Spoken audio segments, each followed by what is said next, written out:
Bismillahirrahmanirrahim. Hey guys, welcome to my class. My name is Humaira Bashir and you are watching Epic Words. और ये है जी हमारा English grammar का basic part. और आज आप सीखने वाले हैं प्रेजेंट कंटिन्यूस। और प्रेजेंट कंटिन्यूस को एक और नाम भी दिया जाता है जिसे हम प्रोग्रेसिव टेंस भी कहते हैं, यानी present progressive tense. Progressive sentence क्यों कहते हैं, टेंस क्यों कहते हैं, दोनों का मतलब एक ही होता है, जारी रहना। और ये दोनों जारी रहने के लिए ही यूज़ होते हैं। और कंटिन्यूस का मतलब भी बेसिकली यही होता है कि कोई काम जारी रहना। जब कोई काम अभी चल रहा है, जब आप बात कर रहे हैं, तो ऐसे सेंटेंसेस के लिए हम इस टेंस का यूज़ करते हैं, लेकिन साथ ही साथ इस टेंस में आईएनजी भी यूज़ करते हैं। इसके क्या रूल्स हैं? वीडियो बहुत इंटरेस्टिंग होने वाली है, वीडियो को आप गौर से देखिएगा, एंड तक देखिएगा। चलिए लेसन को स्टार्ट करते हैं। तो गाइस, सबसे पहले इम्पोर्टेंट बात कि किसी भी टेंस में ये होती है कि हम टेंस के सेंटेंस को पहचानें कैसे, क्योंकि अगर आप इसे सही तरीके से पहचान पाएंगे तभी तो आप सही हेल्पिंग वर्ब की फॉर्म और के वर्ब में कौन सी फॉर्म यूज़ करते हैं सही तरीके से ट्रांसलेट कर सकेंगे।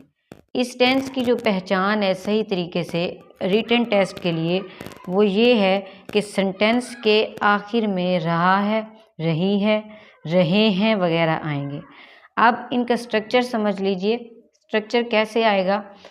सिंपल टेंस बनाने के लिए या पॉजिटिव टेंस बनाने के लिए, पॉजिटिव सेंटेंस बनाने के लिए क्या स्ट्रक्चर हम यूज़ करेंगे?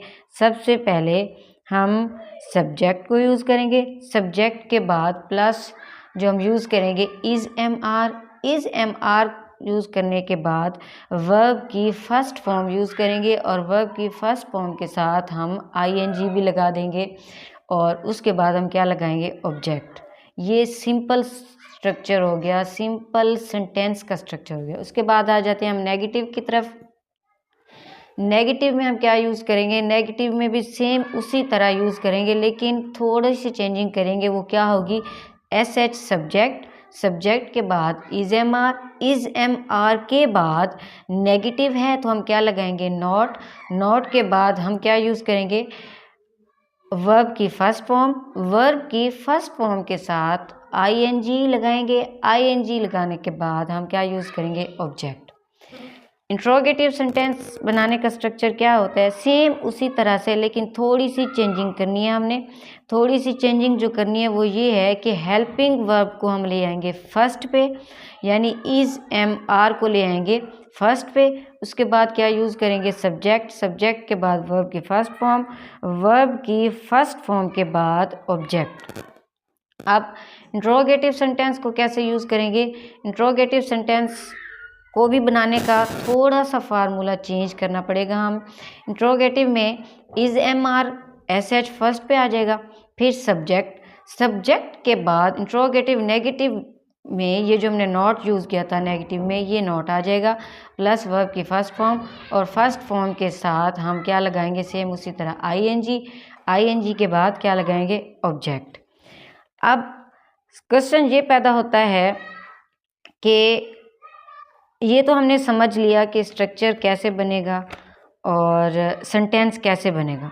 अब हम बात ये कर लेते हैं कि अगर तो हम रिटन फॉर्म में तो हमें समझ आ गई कि हम कैसे पहचानेंगे कि सेंटेंस कौन सा है, लेकिन बोलते हुए इतना टाइम नहीं होता कि आप सोच पाएँ कि सेंटेंस पूरा बोलने और स्पोकन इंग्लिश में सेंटेंस हम कैसे बोलें और लास्ट में क्या आया और उसके अकॉर्डिंग हमने कौन सी फॉर्म, वर्ब की फॉर्म लगानी है, हेल्पिंग वर्ब लगानी है।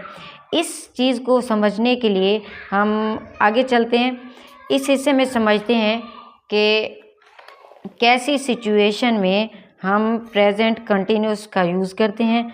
तो सबसे ज़्यादा जो कैटेगरी बोलने में यूज़ होती है वो है जी प्रेजेंट कंटिन्यूस, यानी जो काम अभी हो रहा है।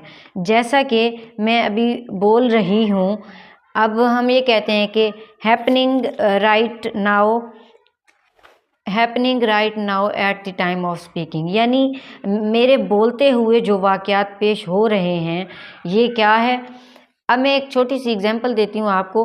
मैंने एक एग्जांपल यहाँ पे लिखी हुई है, इसको मैं आपको समझाने लगी हूँ। एग्जांपल ये है, you are listening to me. इसको ट्रांसलेट कैसे करेंगे? You are listening to me, यानी आप मुझे सुन रहे हैं।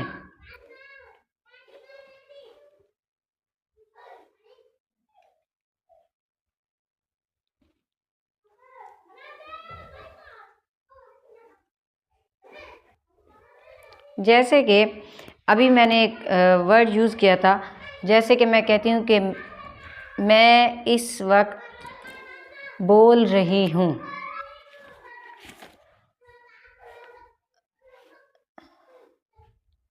मैं बोल रही हूँ, तो मैं क्या लिखूँगी? आई am speaking. I am speaking. अब ये आई क्या है? ये आई क्या हो गया? सब्जेक्ट।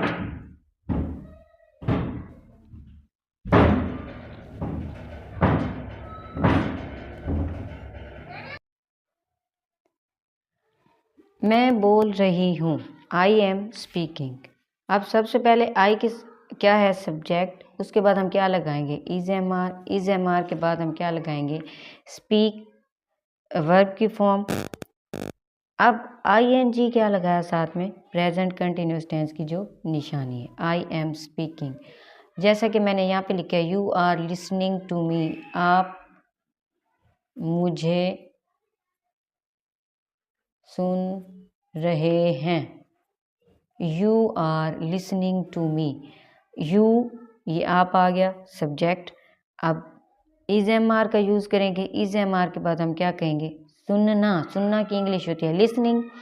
इसके बाद मुझे, listening to me. I am speaking, you are listening to me. आप मुझे सुन रहे हैं, मैं बोल रही हूँ। अब जैसे कि मैं कह सकती हूँ, आई कैन से, मैं पढ़ा रही हूँ। I am teaching. I am teaching. जैसा कि अभी ये हो रहा है कि आप मेरी वीडियो देख रहे हैं। You are watching my video. उसके बाद जैसा कि एक और एग्जांपल देती हूँ मैं आपको। आप म्यूज़िक सुन रहे हैं। You are listening to music. आप म्यूज़िक सुन रहे हैं। जैसा कि एक और एग्जांपल देती हूँ मैं आपको। मैं लिख रही हूँ।